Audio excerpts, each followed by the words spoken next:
Ask you first about Greg Harden, his passing, and just remember about your relationship with him and all that. Yeah, lost a great man, and condolences to the entire Harden family, Michigan community. He was a great athletic counselor, one of the first. He was really a pioneer in the field, and my relationship goes back to when I was a player, my junior year. Bo Schembechler brought in Greg Harden, and ever since then he's been a tremendous resource for me and for so many, thousands, really, thousands and thousands. Very selfless guy, but a tremendous mentor to all. A human backboard, I like to think of him. He's just just a go-to guy, and usually, the person you go to when you just can't find the solution, in the toughest times, and he's just a rock. So it's with a heavy heart, woke up this morning and got that news, and his reward will be great in heaven. Just with Josh Palmer, he had been limited on Wednesday and Thursday, didn't practice today. Was there a step back for him with the knee this week or today? Just working through something. He's questionable. Listeners questionable for the game. Was it a step back though? Like was there something that happened in practice? Just working through something. No change. Questionable. What's your sense on Alohi for the game? Questionable. Alohi? Wait a sec. Doubtful. And Elijah, do you think he's ready to start and play a full game? I know he obviously was rotating in as the third safety in the last game. Is he ready for that if Alohi can't go? I think so.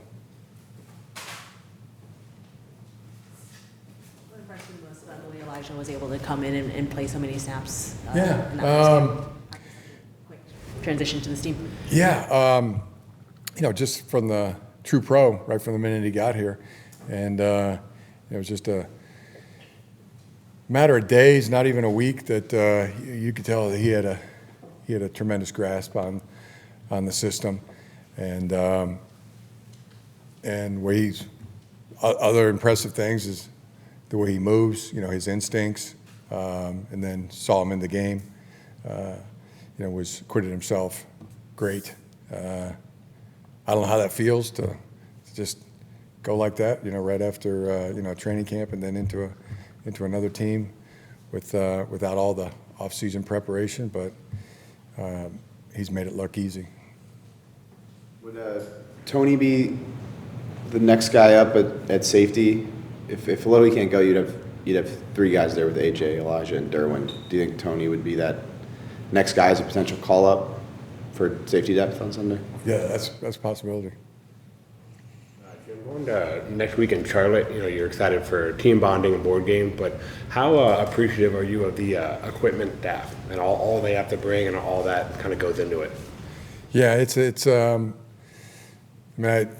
appreciate it every day, what our equipment staff does. They're a tremendous resource for all of us. Everything in order, everything clean it's there when you need it, how you need it. You don't really even have to ask. They're able to anticipate all this thing, just every type of scenario. Chris Smith is one of the best in the business. I've been with some of the greats in terms of equipment managers. Gary Hazlett, one of the best. Tony Medlin, Chris Smith is, there's nobody better. And what's gone into it? There's been a lot. There's already been a truck. Semi is already on the road, headed for Charlotte with all the things we need, and the rest of the guys. Video, Brian Duddy, he's a true pro. all the way. He's got everything. They make it look easy, and I think when it comes to somebody doing their job, the great ones have that ability to make it look easy. Jesse said yesterday that he was hoping to get to like 18 to 19 guys playing on defense, at least like 20 snaps. What do you think the value is in having that many guys, sort of rotating? And obviously you have the rotation going at linebacker, up front. Just what do you think the value is in having that number of guys play? Well, I think the best value, the biggest benefit is that guys can play as hard as they can, as fast as they can, as long as they can, and don't have to worry, don't have to pace themselves. Know that there's reinforcements that are ready and good and prepared, and come in, and then they can play as hard as they can, as fast as they can, as long as they can. With having like coaches on staff like that were former players from NaVorro and the other guys you have throughout here, like do you think it's important to have people with NFL like experience on your staff? Yeah, I think that's important. It's great to have a great mix too. Diversity of thought, diversity of ideas, diversity of age, diversity of experience. I think is tremendous. I think everybody leans back to their playing experience in some form or fashion. Everybody who coaches football, you place yourself back in what that was like when you played. And I found that, you don't have to be a NFL football player to be a great coach. I mean, we could come up with many examples, or even a college player. But there is that happens. I mean, everybody leans back on their playing experience to some degree, as I said. Other benefits? Yeah, because like, what's the value of having a guy like NaVorro Bowman, I guess, for the linebackers? Yeah, I mean, somebody that's been there, done it. Knows the look out of the face mask, knows the looking in through the face mask, and I've said this before. I mean, it's a lot like playing. Coaching is a lot in the way of what one lacks in experience. They more than make up for with inexperience, because there's a real desire to prove yourself, and there's a fire in the belly to do that as well. I know it's early, but do you the relationship that you've built with Justin, is it comparable to any that you've had in your previous stops with quarterbacks, or how is it different, the relationship that you guys have at this point, just a couple months in?